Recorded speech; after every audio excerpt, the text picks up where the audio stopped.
It's 1942, and you're standing in a long, snaking line outside your local grocery store in a bustling American city. The air is thick with tension, whispers of war echoing from every corner. You've got your ration book clutched in your hand, stamps carefully counted, hoping there's enough left on the shelves for your family. But here's the shocking truth: millions of everyday Americans, from bustling New York housewives to hardworking Midwest farmers, were forced to survive on scraps of sugar, tiny portions of meat, and bizarre substitutes that would make your modern pantry look like a feast. What if I told you that during World War II food rationing, people turned to eating things like carrot fudge and mock apple pie, made without a single apple? These aren't just quirky tales. They're the raw, emotional realities of a nation stretched to its limits. Stick around, because we're diving deep into the shocking facts about what Americans really ate during World War II food rationing, the hardships, the ingenuity, the hidden struggles that kept the home front alive. You won't believe how this era of sacrifice shaped the way we eat today, and by the end, you'll feel the weight of their resilience in every bite. Let's rewind to the heart of it all. World War II exploded onto the global stage in 1939. But for Americans, the real home front battle kicked off after Pearl Harbor in December 1941. Suddenly, the U.S. was mobilizing millions of troops, shipping supplies across oceans, teeming with enemy submarines. Food wasn't just sustenance, it was a weapon. The government knew that to feed soldiers overseas, civilians back home had to tighten their belts. Enter the Office of Price Administration, or OPA, the unsung hero or villain, depending on who you asked, that rolled out nationwide food rationing in May 1942, starting with sugar. The list grew to include coffee, meat, butter, canned goods, and more. Shocking fact number one: every single American, from infants to elders, got a ration book with colorful stamps: red for meats and fats, blue for processed foods. No stamps, no food. It was a system designed for fairness, but it sparked desperation, creativity, and yes, even a black market that thrived in the shadows. Picture a typical American family in 1943, let's say the Johnsons from Chicago. Mom, dad, 2 kids, scraping by on dad's factory wages, their weekly sugar ration. Just half a pound per person. That's about 8 ounces, barely enough for a couple of sweet treats in a week. Before the war, Americans guzzled down around 90 pounds of sugar a year per person. Now, cut in half. No wonder people hoarded it like gold. But the emotional toll was heavier than the shortage itself. Imagine a child's birthday without cake, or a holiday meal dulled by the absence of grandma's famous pies. Families felt the pinch in their hearts, turning to desperate measures. Honey became a rare luxury, scavenged from backyard beehives, if you were lucky. And here's where the curiosity builds. What did they sweeten their lives with instead? Enter the world of bizarre World War II ration substitutes. People boiled down corn syrup, raided orchards for wild fruits, or even experimented with saccharin, a chemical sweetener that tasted metallic and left a bitter aftertaste. But the real shocker: recipes for victory sweets like beet sugar syrup or carrot-based desserts. Yes, carrots. Those humble orange roots saved the day, mashed into fudge or baked into cookies. Can you feel the frustration? A nation of innovators, reduced to grinding vegetables for a hint of sweetness. Yet, in that struggle, there was a spark of pride. Every sacrificed spoonful meant more for the boys fighting in Europe or the Pacific. But sugar was just the tip of the iceberg. Coffee America's Morning Lifeline hit the ration list in November 1942. Shocking fact: imports from South America plummeted due to U-boat attacks, sinking cargo ships left and right. Each adult got 1 pound every 5 weeks, forcing folks to stretch it thin. That's less than a cup a day, if you were careful. The emotional curiosity here is palpable. How did caffeine-loving Americans cope? They didn't just grumble. They innovated with a vengeance. Chicory root, a cheap plant from the South, became the go-to extender, roasted and ground to mimic coffee's bitterness. In the Midwest, families turned to roasted barley or even acorns, yes, acorns from oak trees, for a brew that was more survival than satisfaction. Imagine sipping that murky concoction, pretending it was your pre-war Java. all while listening to radio reports of battles raging overseas. It wasn't just about taste, it was about morale. Coffee breaks turned into communal rituals, neighbors sharing pots to make the ration last, and the black market. Oh, it flourished. Whispers of bootleg beans sold at triple the price, risking fines or jail time.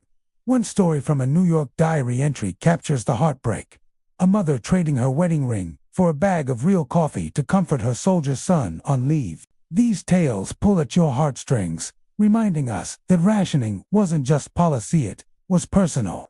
Now, let's talk meat, the crown jewel of the American dinner table. By March 1943, red stamps controlled beef, pork, lamb, and even canned fish.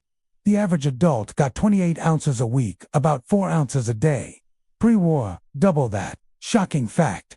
The military gobbled up 80% of prime cuts for troops, leaving civilians with scraps like organ, meats, liver, heart, tongue that most had never touched before. But here is the emotional twist. This forced shift sparked a wave of culinary creativity born from necessity. Housewives, those unsung heroes of the home front, dusted off old recipes and invented new ones. Meatless Mondays became a national mantra, echoing from World War I but amplified now. Families turned to eggs when available, cheese rationed to 4 ounces a week, and beans for protein. Imagine the surprise when Spam exploded in popularity. Canned pork shoulder and ham mix that Hormel pushed as a versatile wonder. Fried, baked, or sandwiched, it was everywhere. But the real curiosity builder, mock meats, recipes for liver loaf made from oatmeal and yeast, or beefless stew with soybeans and vegetables. One shocking revelation, many Americans discovered they liked these alternatives. Health reports later showed drops in heart disease and obesity. Ironic, isn't it? The war made the nation healthier by accident. Diving deeper into dairy and fats, the rationing hit hard. Butter, 4 ounces a week per person, leading to the rise of oleomargarine, that yellow-dyed spread we still see today. Shocking fact, before the war, margarine was banned in some states to protect dairy farmers, but rationing flipped the script. Families needed yellow food coloring into white blocks of marg to make it look like butter, a tedious chore that bonded kids and parents in the kitchen. Cheese followed suit, limited and often substituted with cottage cheese or processed varieties like Velveeta. Canned milk, rationed tightly because it shipped well to troops.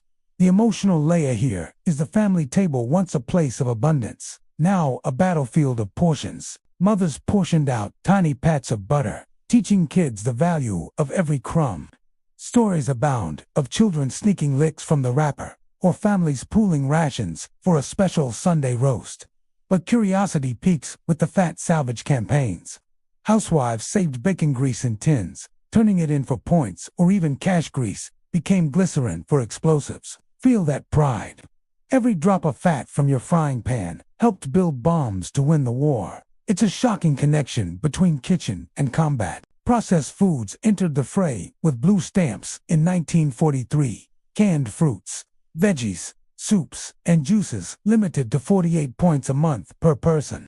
That's about 33 pounds a year, down from pre-war levels. Fresh produce wasn't rationed, thank goodness, but transportation shortages meant spotty supplies. Enter Victory Gardens, the green revolution of World War II. Shocking fact, by 1943, over 20 million Americans planted gardens in backyards, rooftops, even schoolyards, producing 40% of the nation's vegetables. Imagine urban dwellers in cities like Detroit digging up lawns for tomatoes, beans, and squash. The emotional curiosity. It wasn't just food. It was empowerment. Families felt like they were fighting alongside soldiers, every harvested carrot a blow against Hitler. Recipes exploded for garden bounty, meals of zucchini bread without eggs, potato pancakes stretched with flour. But the hardships were real. Poor soil in cities led to failed crops, breaking spirits. Yet, success stories warmed the heart of a child, proudly presenting homegrown lettuce to a weary parent after a long factory shift. Canned goods brought their own shocks. Fish like sardines and salmon were military staples, so civilians got slim pickings. Tuna became a luxury, often replaced with cheaper mackerel. Fruits in cans. Forget it unless you had points to spare. People learned to dry fruits at home or make jams from wild berries. The curiosity here builds with point stretching, tricks buying low-point items like canned tomatoes to bulk up meals. Emotional tales from diaries reveal the guilt. A father skipping his share so kids could have more, or neighbors bartering stamps in secret. And don't forget the black market up to 20% of rationed goods traded illegally, with prices soaring. One bust in Philadelphia uncovered a ring selling fake stamps, preying on desperate families. It's a dark side that adds edge to the narrative, making you wonder, would you bend the rules to feed your loved ones? As the war dragged on, health impacts emerged as a shocking twist. Despite shortages, nutrition improved for many. More veggies from gardens, less sugar and fat diets balanced by force. Shocking fact, infant mortality dropped and average heights increased, but not for everyone. Low-income families suffered most, relying on cheap fillers like bread and potatoes. Malnutrition crept in urban slums, leading to rickets or anemia. The emotional pull. Stories of community soup kitchens, where neighbors shared what little they had, forging bonds that lasted lifetimes. Churches and schools ran share the meat drives, turning scarcity into solidarity.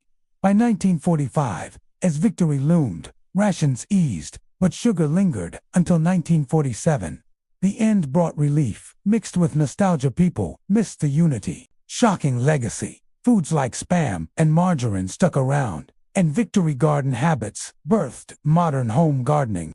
Today's farm-toteable movement.